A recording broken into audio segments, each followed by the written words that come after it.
All right, I'd like to welcome Minnesota to the press conference. As I stated earlier, we'll have an opening statement from Coach when she is ready, and then we'll take questions for the student athletes. Just as a reminder, please raise your hand. We'll bring a microphone to you. Please state your name and affiliation before you ask your question. Coach, we'll start with an opening statement when you are ready.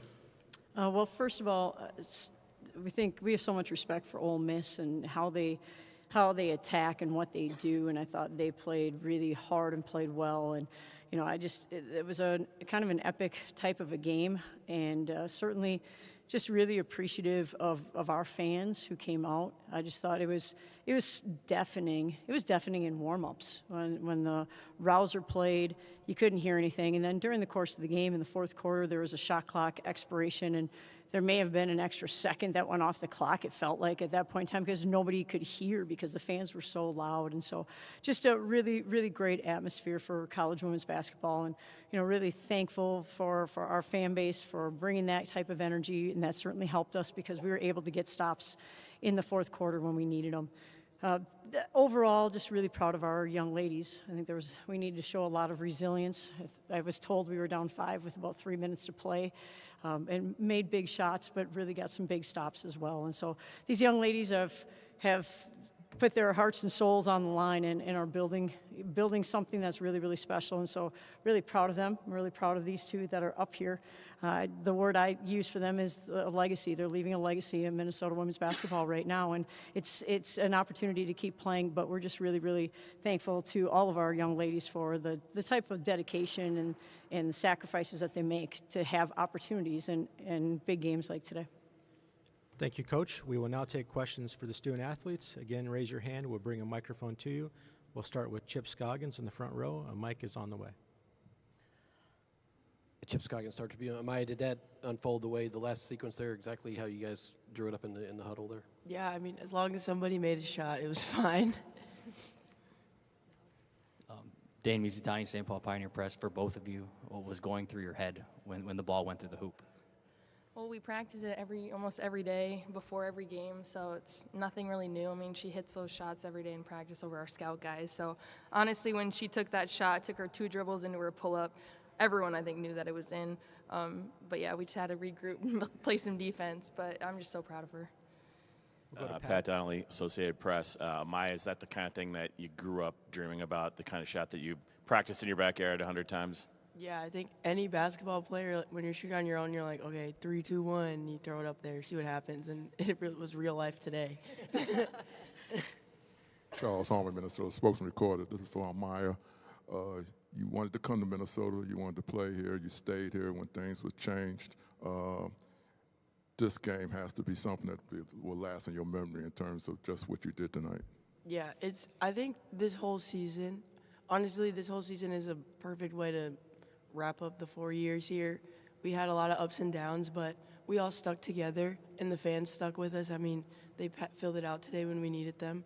And yeah, today will be, it's bittersweet. I'll never play at the Barn ever again, but we're leaving it, or I'm leaving it with a win. We're leaving it with a win, and we're about to go to the Sweet 16, so what better way? Yeah, Mara, along those lines, I mean, you hit the big 3. Sophie has the layup. Maya takes the charge and hits the game winner. Minnesota kids doing something for the home state team. What does that mean, just that, you guys grew up here to do this for your program? It's just the pride we have for our state, and honestly, just not wanting to let that crowd down. I mean, they came out, they showed out for us, like Amaya said, when we really needed them, and we love this place. That's why we stayed, we stuck together, and I'm just so happy that we could do what we just did in front of that crowd.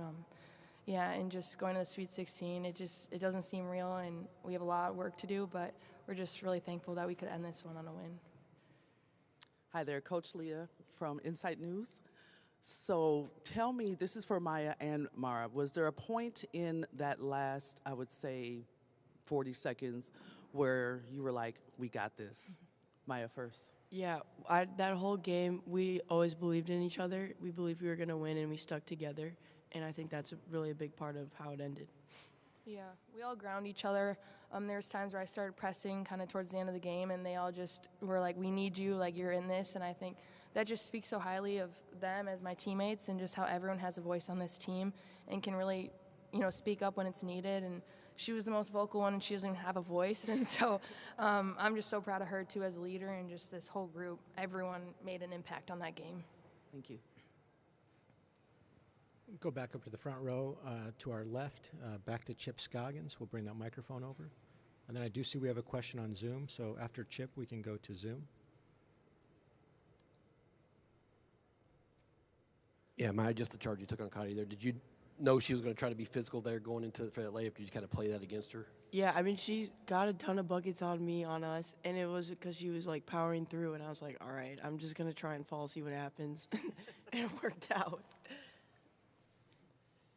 We'll go to Zoom. Please state your name and affiliation. This is Chantel Jennings with The Athletic. Question for both Amaya and Mara. I don't even know exactly what years you guys were born, so I don't know if you guys have any memories from the 03 to 05 run when they went to the Sweet 16 3 seasons in a row. But I'm curious what you guys know about that run, if you guys do have memories or what you've been told about that run. Obviously, Lindsay recruited you guys, and she was a big part of that 03 04, and I'm just curious what you guys remember or know. I was 1 year old. I was going to say, yeah. Just freshly born. No. We've heard of it. I mean, we came under Coach Way. We have so much respect for her. She's still rooting us on every single day. We both get texts from her all the time. And she's paved the way for us, honestly. And when we came here, we wanted to do what she had done and bring the hype back to Minnesota. And I think we're doing that. And a lot of it does go to her. We'll go back up to Chip in the front row. Mari, it seemed like you had to work so hard just to get open, use screens, and they were being physical with you. The three you hit to make it 63 all. Take me through that. Was that unfold the set play the way you guys drew it up there? Or? Not really. I don't know. I just knew I wanted to make a play and do whatever it took. I mean, I didn't want to lose that game, and so just had to focus and stick at that shot even when I was tired. And you know, Soph the whole time was setting such great screens for us. Our posts did an amazing job of getting us open. And so, yeah, I just had to focus and stick it. Ahmad Hicks, Fox 9. Amaya, we just left the locker room, and all the girls down there are saying, ladies, should I say, you were their favorite player. Coach drew up that shot. They said they all had confidence in you. What does it mean, your final game at Williams Arena, to have that confidence from your team and go out and end your career like that? Yeah, I think it just means a lot. Like, we came here, and the first season was not how we planned it, and every year we did a little something, but there was a lot of rough times, and I'm just, like, super proud that we all stuck to it and the fans because look at what happened. And I think it just goes to show, like, if you really want to do something, like, find people who want to do it with you and stick to it, and you can do it. And shout out my teammates because this is the best year of basketball I've ever played. Nadine, go ahead. Nadine Babu from GopherHole.com. First of all, besides the winning, why was it the best year of basketball you've ever played? I think just everything we've been through, and I think this year we really kind of were like, all right, we're going to do it. Like, we're not going to just sit and talk, and we're actually going to get it done. And we've been blessed with, like, joy. A ton of joy, and you can see that when we play and practice, and I think that's our superpower. Like, that's what gets us through. And there's really, like, my best friends. Like, we spend a ton of time with each other because we have to, but also when we don't have to, we're still hanging out, and, like, we genuinely like each other, and I think that's what makes it the best year. For both of you two, could you have drawn up those last plays any better in your driveway? I'm sure you've practiced that a million times growing up. Well, shout out coaching staff for putting us in those positions. Everything we ran down the line, we executed, and we got something out of it. But they teach us all the time to just play basketball and make basketball decisions, and so to answer your question, if it was perfectly drawn out that way, no. Sometimes you just have to improv and see what happens, but we have so many great players with high IQ that can just get it done when we need it to. We'll take a few more questions for the student athletes. Go ahead. Thank you. Coach Lee, again, Insight News. Amaya, this is for you.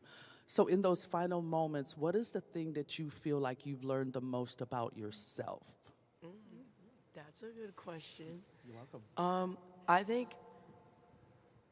I would say even just through this whole experience, one thing that I've really learned about myself this year is I value the little moments in the relationships, and I think everybody here does because we're still here. Like, we all could have left, went somewhere, and probably won quicker than we did here, but we stayed with each other because we like each other. And yeah, I value the relationships and the little moments, like going on the bus, or yesterday we had recovery till like 8:30 and we didn't want to be there, but that's a moment I'm going to look back and I'm going to remember and I'm going to miss. Mara. It seems like the moment is never too big for you. You hit big shots, you turn around, you're yelling into the crowd. What does it mean to you to finally play in front of a packed crowd like you guys did this weekend? Oh my gosh, I love it, and I just feed off of it so much. Like, I'm just waiting to make a shot just so I can turn to the crowd and get them going. I love it, and it just is something I'm always going to remember. I mean, these past 2 years I was on the sideline. It's what I dreamt of doing, and you just got to stay focused, stay resilient, and just know that your time is coming. Mara, I know you guys came in together, but what has it been like for you to watch Amaya grow into the leader that she's become for the program? Well, I think she's always led by example, but especially this year, just her voice and finding it. And I said it in another presser, but like when Amaya talks, we listen because it doesn't happen all the time, but when she does, it's urgent and it's like, guys, we need to get this done. And tonight, I think she just realizing it was her last game at the barn and the last time this team was going to play in front of a crowd like that. And just to take advantage of it, and we weren't going to lose. And honestly, I owe it all to her and just her leadership, just the whole game, honestly. We'll take one more question for the student athletes, and then we'll go to Coach. Ashley Moore, Care 11. This game was obviously physical. Both of you were on the floor several times in this game. We saw how physical it was, but how was that on your body in the moment, especially in such a rocking gym? Tiring, honestly. But no, our staff does a really good job at like making us strong and putting us through I feel like we're always on a grind. Any college basketball player would say the same. But yeah, it was very tiring for sure.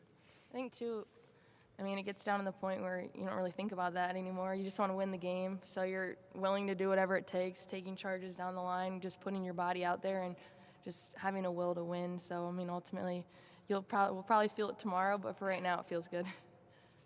Mara, Amaya, thank you very much. You can head back to the locker room. We will now go ahead and take questions for Coach. Coach Ahmad Hicks, Fox 9, when you got here 3 years ago, this was your vision, to return this team back to the national stage, to make a deep run in the tournament. How good does it feel right now in this journey that you're on?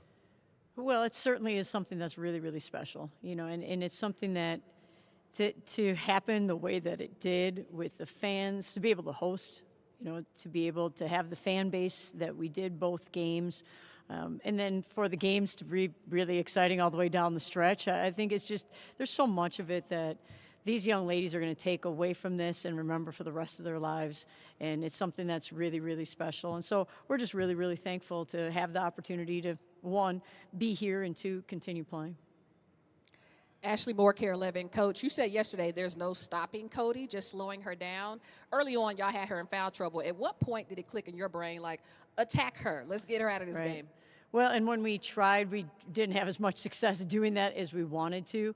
I thought there were, later in the game, there were 2 or 3 opportunities where a late shot clock scenario, she got the ball to the left elbow and drove by and scored it as the shot clock was expiring. And then there was one on the right block. And so, again, our players really couldn't hear us, but we were trying to tell them, you've got to go double her. You've got to go make somebody else take a shot, because she is someone who can score it one-on-one at a really, really high level, regardless. And what we did say at the timeout is, you can't give ground. You've got to stop. You've got to hold your ground, and you've got to take a charge, and somebody else has to help you. Now, we were planning on it not necessarily being right at the rim, kind of earlier in the lane, but certainly Amaya did a tremendous job of taking the last charge.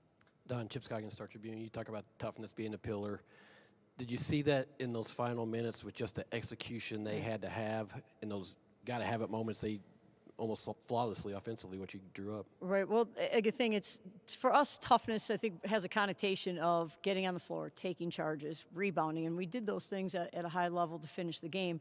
But for us, toughness is also doing little things well, sticking to screen, making an entry pass inside to Sophie late in the game, making something happen out of a broken play, recognizing, get an offensive rebound and you're swarmed by them, you got to kick it out. All those things are kind of in that toughness category for us. And, this group of young ladies really played with that discipline, which is also part of our toughness. So that was really fun to see. Nadine Babu, gopherhole.com. Obviously, you came in and have done an absolutely phenomenal job, but can you speak to what Lindsay Whalen has meant to this program and the team and you? Well, Lindsay's someone who, I've watched play a lot and certainly have just a tremendous amount of respect. And so when she actually was coaching at Minnesota and I was coaching at South Dakota, we'd sit together during, recruiting periods and talk quite a bit and, compete against each other in some close scrimmage type of things. And, I just think she's someone who I have a lot of respect for, someone who I consider a friend, someone who I think is, has built this program, and did it as a player, and certainly has done it as a coach, and certainly we're very thankful for what she's done. And to have her in the house today, I think she was telling me she was coming, so I think that she was here. Sorry, was she here? And so that's really, really important to us.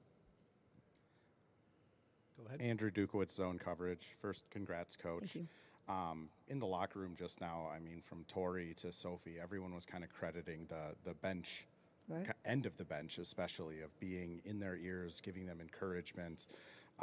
Just how special is it to have such a bond, even between like the seniors and the freshmen in this program? Oh, it means everything.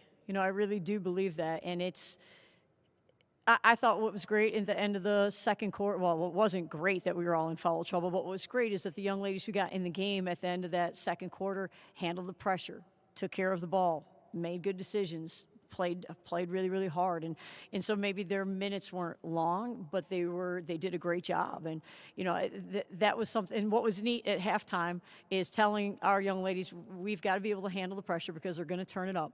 And we felt like the crew that kind of finished out that second quarter did a really good job of doing that for us. And to hear the starters, either who were in the game or who were on the bench, celebrate their teammates, for that period of time was something that was really special. But that's what makes this group unique. I think makes it really fun is that they really do love each other. I think they really do play with joy. I remember looking at our players in the fourth quarter when they were on defense, and it was after either we scored or it was a dead ball scenario, and they were smiling. And I think we were still down, but it was just the joy that they're playing with. I felt like they kind of exuded confidence. We talk about in our little kids camp, smile and love it, but that was also our message today. Like you have to love this because this is what you want to play in. This is exactly what you want the environment that you want to be in. And you have to be willing to do little things really, really well. And we didn't do that, I didn't think, in the third quarter. They refused ball screens. We let players get to their strong hands. We kind of lost a little bit of our discipline. And so I think that group did a really good job. I looked at when we were down 9 and there was a timeout. I'm like, well, what do you guys think? And they're like, well, we just got to get some stops. I'm like, I agree with you. They scored at a 75% clip or something like that. I'm like, okay, Coach, you don't have to give us the stats. We know. So, but they're really locked in. And so it's just fun to have that unity among all 14 players.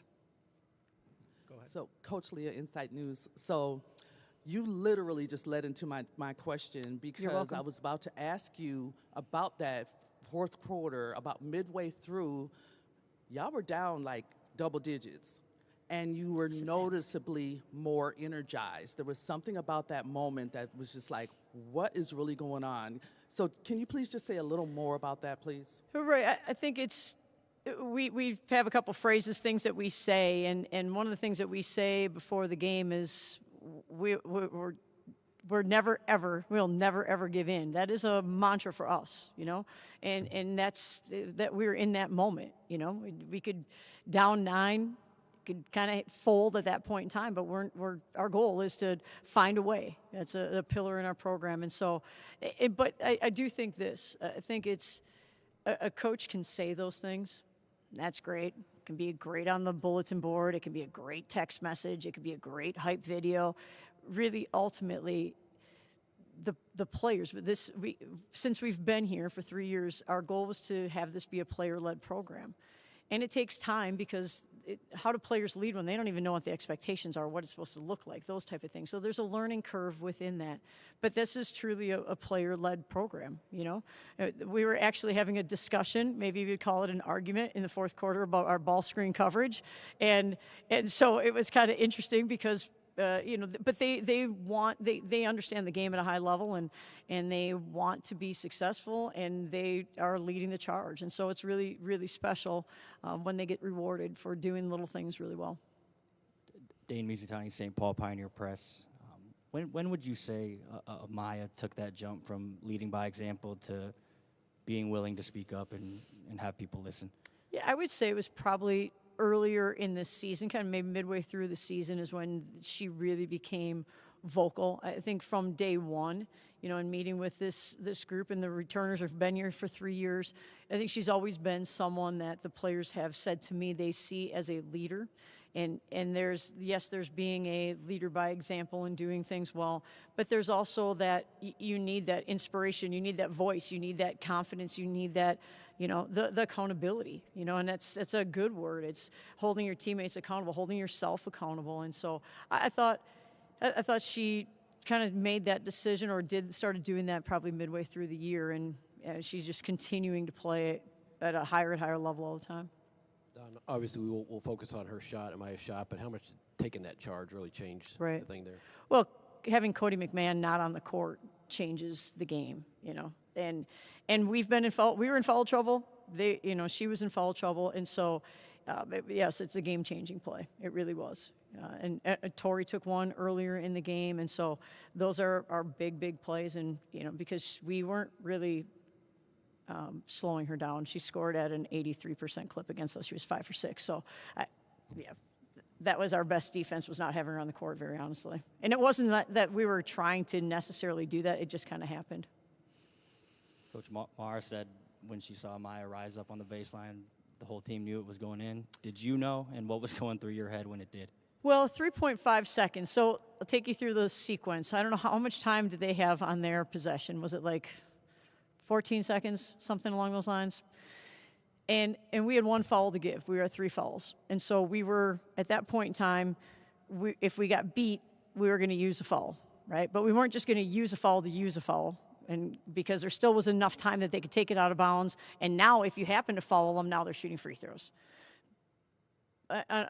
And we didn't really want G in that position, and we debated as a coaching staff. G is a really good defender, but then she was one of 4 fouls, and she didn't foul, and they scored it. So it was like, well, that didn't really work out the way that if ifs and buts, like we could have changed that, we would have changed that. We would have done something a little bit different at that point in time, change a matchup, put her in a different spot, whatever the case was. Then 3.5 seconds, we call a timeout, and we really do in every one of our shoot-arounds. And our shoot-around was early this morning. It was early, and I think we found a way for them to hopefully sleep until 6 o'clock in the morning and then get started. And that's kind of early on game day, with getting up, getting taped, getting moving, and then having breakfast, getting over here, doing those kind of things. But in our shoot-arounds, we practice some end-of-the-game situations. We have a lead, we're behind, or a short shot clock scenario. And Ole Miss is a team that, they're tough to prepare for in a one-day prep. Based upon how they defend, based upon how they attack, based upon baseline out of bounds defense that they play, in all those situations.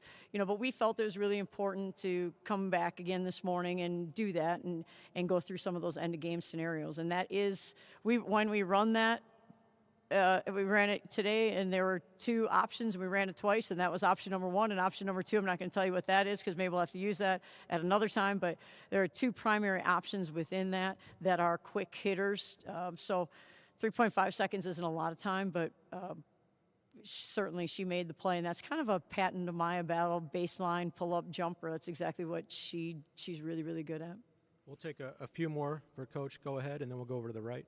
Coach, can you just walk us through your emotions after the game, walking around, firing up the crowd, and then what it means to have the support you guys did, not just for the Gophers program, but women's basketball in Minnesota? Yeah, I don't know that there were actually thoughts going through. Now, we missed an assignment on the last possession with 0.8 seconds left, so very thankful that shot didn't go in. We weren't supposed to switch on that. Anyway, we missed an assignment on that, and thankfully that didn't go through, because that would have been really anticlimactic when we all celebrated thinking the game was over at that point in time. But then, again, the barn is a really special place. It's an incredible place to play, because you've got the raised floor, there's so much history there, but also it's loud.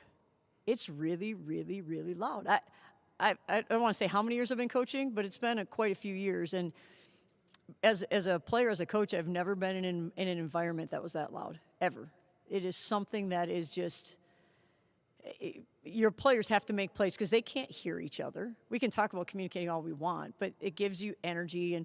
And so to have our young ladies perform at a really high level at crunch time in front of that crowd, to have our young ladies on the bench going crazy, enjoying that, encouraging their teammates, everybody has a role, everybody has an impact, every moment matters. So you never know what one thing a player says to another player is the difference in that player's confidence. You don't know that. Right, that player may know it, but the rest of us aren't maybe ever going to know, but we know that there's an impact in all those things.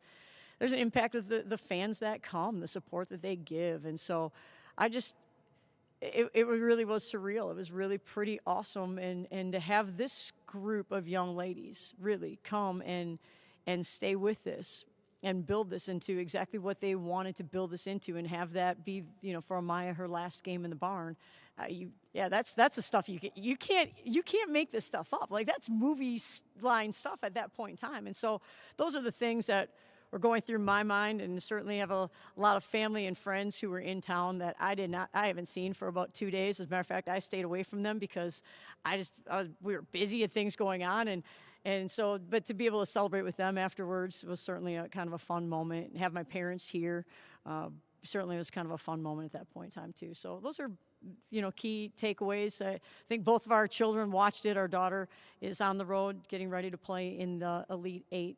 So she got a text message from her. I haven't seen him, guessing that our son has as well. But to have my husband, be a part of that celebration, and, a lot of family and friends is really something that's special on top of all of it. But this is a great environment. I think we had a lot of recruits here, I think. But you can't tell. We can't actually give them tickets, do any of those type of things, but getting text messages from a lot of them prior to. And so to have them see this and see what Minnesota women's basketball is becoming on a national stage is something it's something we believed can happen here, and something that is in the process of happening right now. So it is really, really special.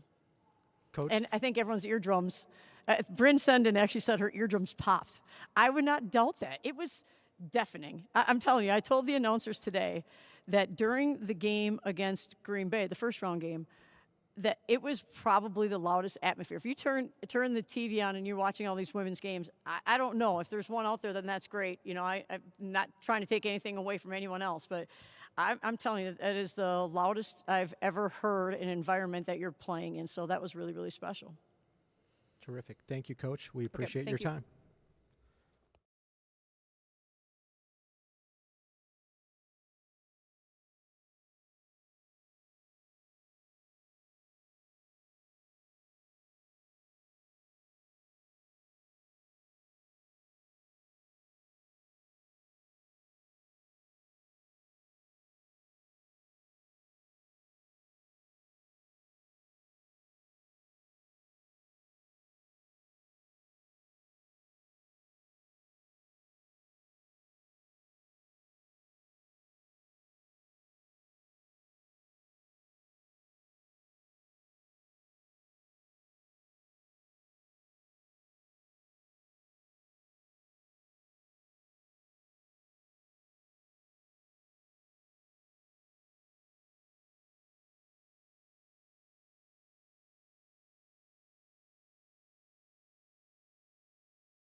to the press conference.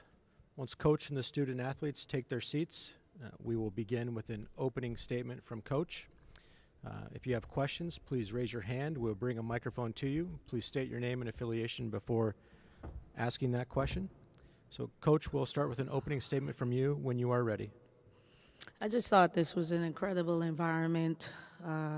Shout out to the Minnesota fans that came out to support women's basketball, and I know they got a treat by watching two good teams. Disappointed how we ended the game. I thought that there were opportunities from the beginning of the game to the end of the game where we could have taken control of our destiny. I mean, we did that coming out of halftime,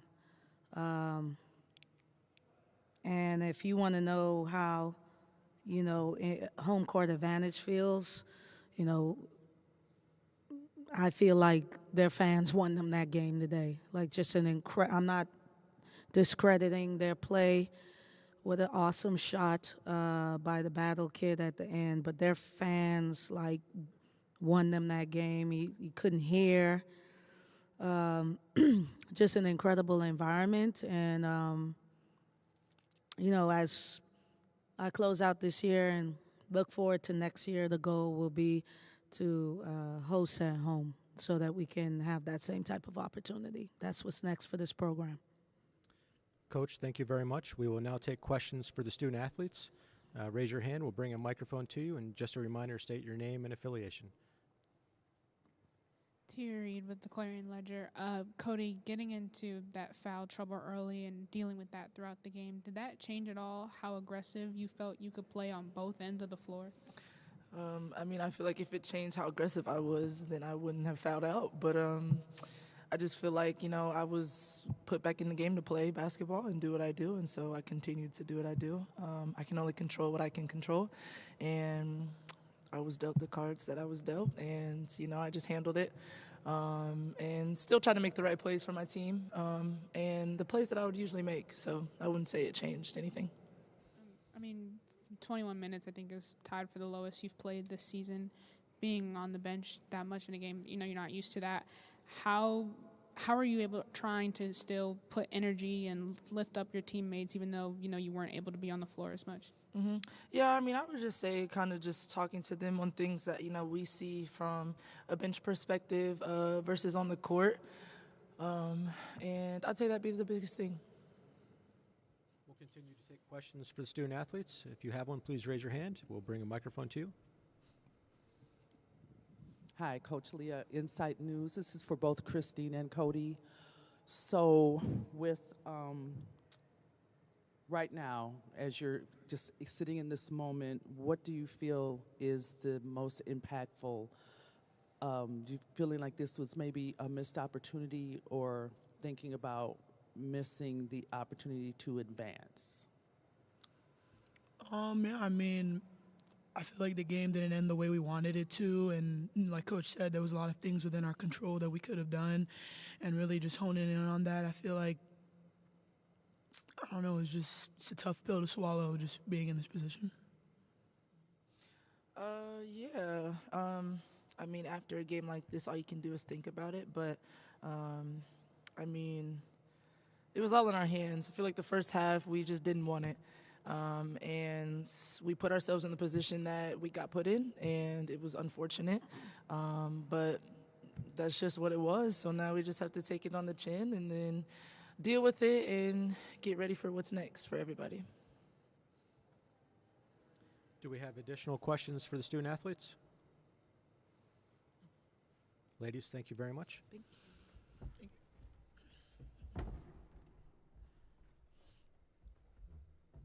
We will continue with questions for Coach. Again, please raise your hand and we will bring a microphone to you.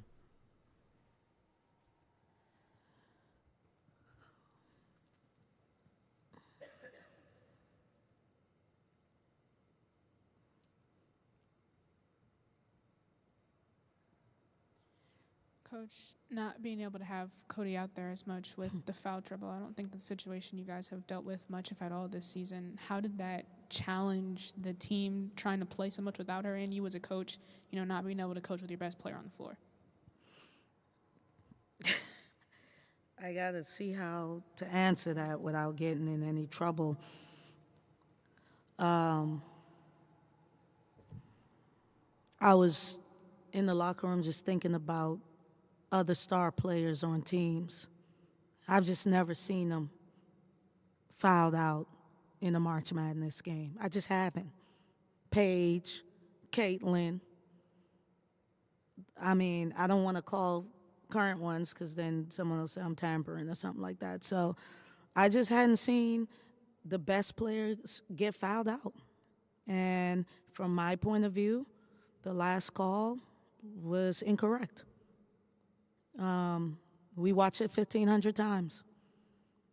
And one of the things that I do understand is officials are human. And environments, they're human, so environments create them to officiate in a particular type of way. I don't think that's why we lost the game.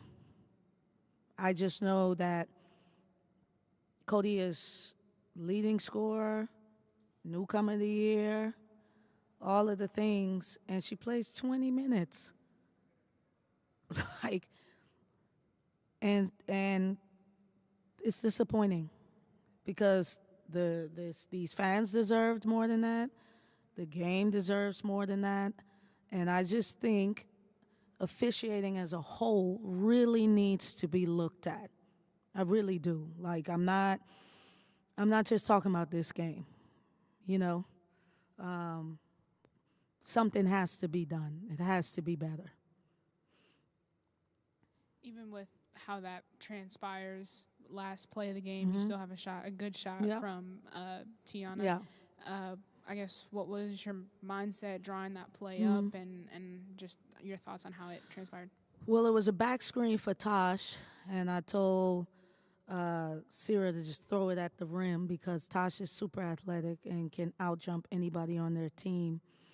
But I said if T's open, you can pass it to her because we've also seen her bang 7 threes in one game. She hadn't had a good tournament, but we've seen her do it.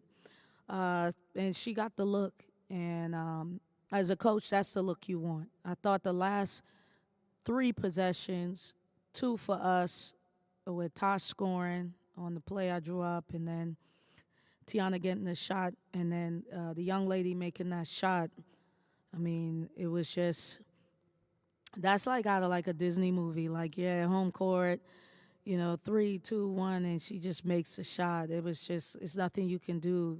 Sierra's hand was right there contesting that shot. If we could have it again, maybe I wouldn't want her to catch it, But we had been defending so well the whole night. So, but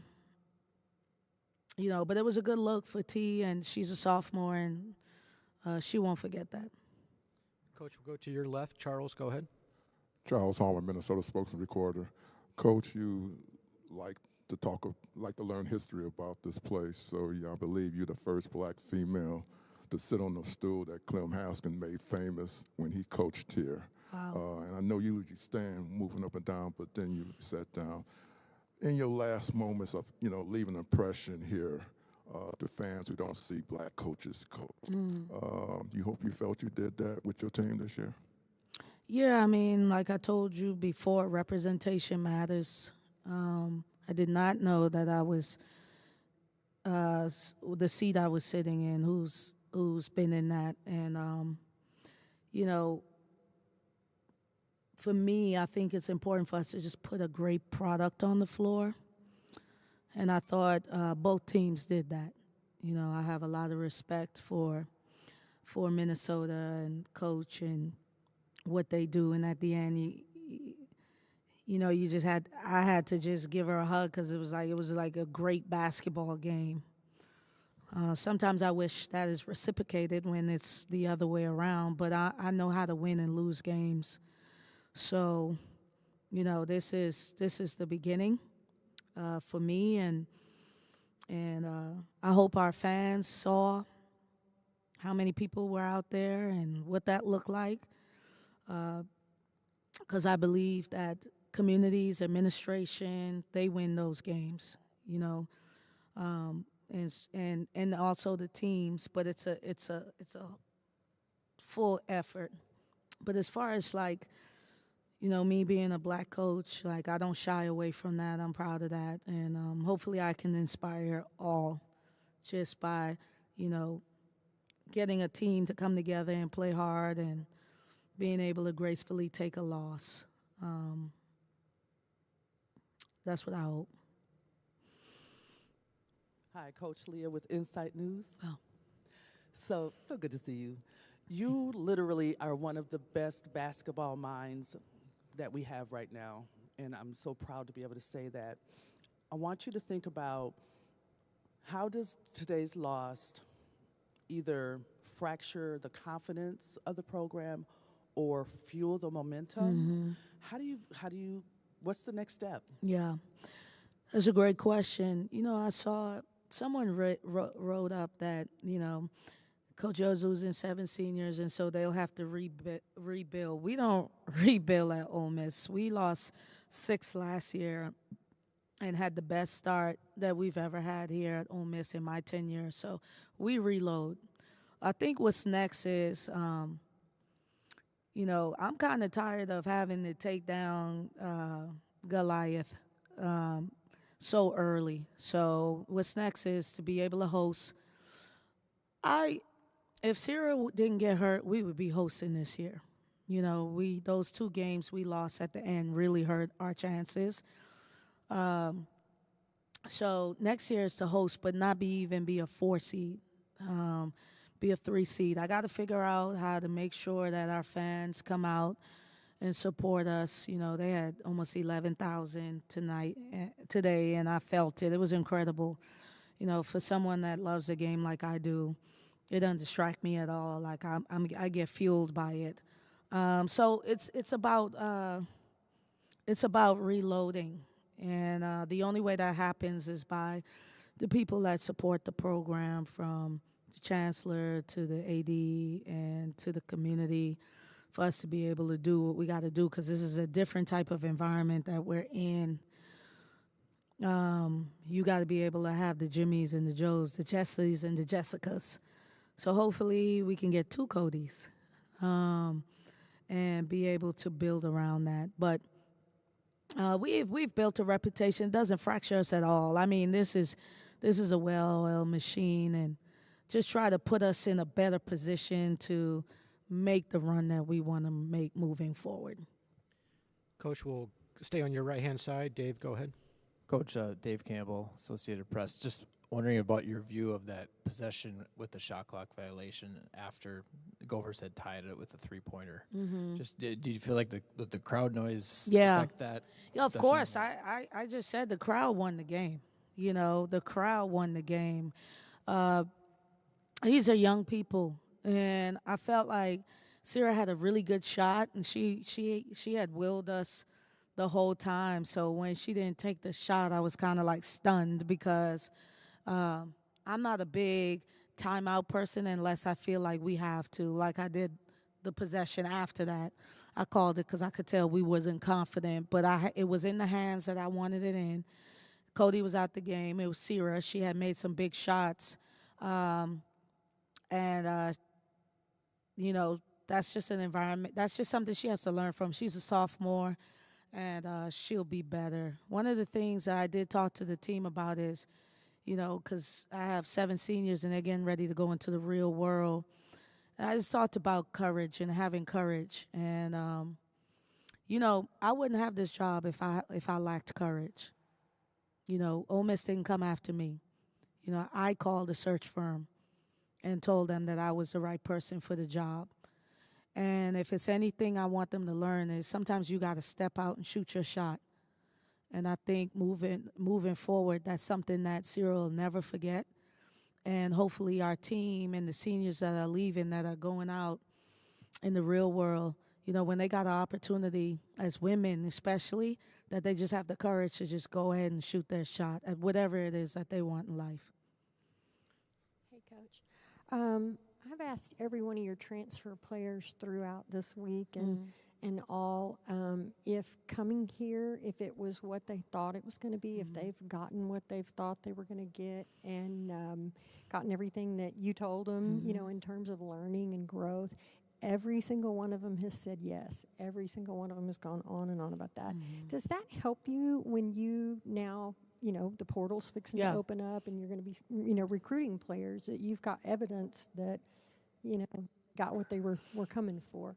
Yeah, I mean, that's something that started way before these young ladies came, from Shakira Austin, Kennedy Todd Williams, Angel Baker, Marquisha Davis. Like, I have tons of players that are in the league or playing professionally that were all transfers. And so it speaks for itself, you know. My friends have this little slogan: if you want to go pro, go with Coach Yo, you know. So because we look at our institution and our program as a pro prep. But when we talk about Ole Miss, I don't care what the perception is. You have to come and see for yourself. This Oxford is a place that loves on their student athletes, all their students, really. They love on them. It's a safe environment. It's an environment where you're allowed to grow, and it's one where, you know, you really get to feel a home away from home. So I think these young ladies continuing, and that's what I said to them in the locker room. Like, just thanks for taking a chance on me. You know, Cody could have gone. Cody had so many schools that wanted her. You know, Christine, leaving from UCLA. All these young ladies had options, okay, and they chose to come here and be a part of what we're doing here. And so I'm forever grateful, and that's why this one stings, because I really enjoy coaching this team, and you know, I wasn't ready to stop, but you know, as a coach, you really don't stop coaching them. You know, my coaches are way older than me. I still call them coach to this day. You know, and I'm 43, so hopefully they will continue to be advocates, and just by them showing up and doing what they did, and they will always have a home here at Ole Miss with us. We'll take one or two more questions for Coach. Go ahead. You mentioned Sierra's name a couple of times. With how much you're losing from the senior class, and obviously you said reloading, how important is it that she is a player who can come back, and kind of looking to see her take another step and become kind of a 1A player for you all next year? Yeah, I mean, we already had our meeting with Sierra for next year, and that is one of the things we talked about. You know, she has to be, you know, and I talk about two Codys, well, how about two Sierras, you know, because she's going to be that one. Like, she knows that. She'll be ready to step in that. She has blossomed so much in the little time. She's only a sophomore. She's way ahead of any of my sophomores that I've ever coached going into her junior campaign. This young lady was out for a month and came back and just played with so much heart, and we really missed her. So really excited about her having a great off season and building around her. That is the goal. The goal is to build around Sierra so that we can, you know, continue to move on and even be better in the future. Do we have a final question for Coach, or is everyone all set? Thanks, everybody. Really Thank you, Coach. appreciate your love.